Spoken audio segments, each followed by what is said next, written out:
Uminit ang ulo ni Coach Yeng, sinigawan at minura pa ang referee. At ang monster block ng import na Meralco Bolts kontra sa import ng Ross.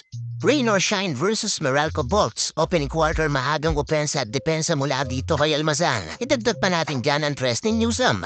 Nagparamdam na ang dalawang import na magkabilang kupunan sa agutan ng tres. 8 minutes mark, nice pass mula kay Belga patungo dito kay ng bata. And 1. Gandang ball rotation na ito mula sa Bolt successful basket. Ngunit agad-agad itong nabura ng import ng Ross. Under 6 minutes mark, maliksi step back 3 pero may sagot na long range 3 si Karakut. Rest ulit sa Bolt, sinagot ulit ni Karakut.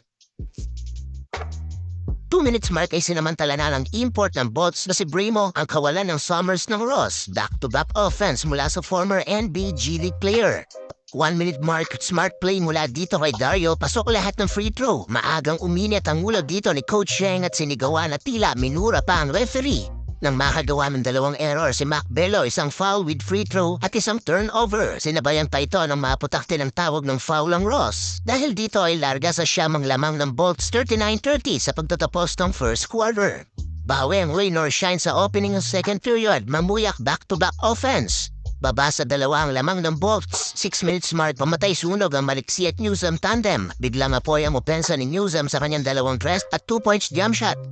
Nice defense naman dito mula sa import na Meralco Bolts na si Bremo nang supalpalin ang dunk attempt na ito ni Summers. Sa mga last minutes ng second frame ay magandang opensa naman ang ipinakita ng import ng Bolts. Sampa sa double-digit points ang lamang ng Meralco sa pagtatapos ng first half, 63-50.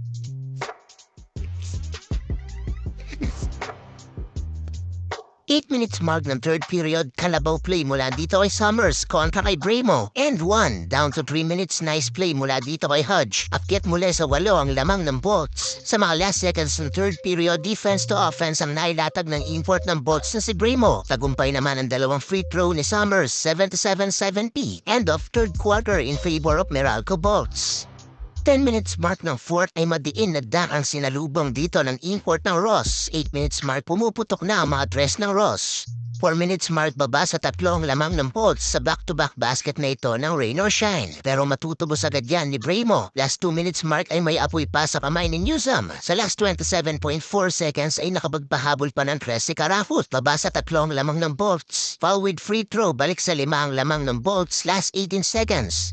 Sablay ang mga 3 points attempts ng rain or shine, dahilan kung bakit mapupunta ang panalo sa Meralco Bolts. 107-102.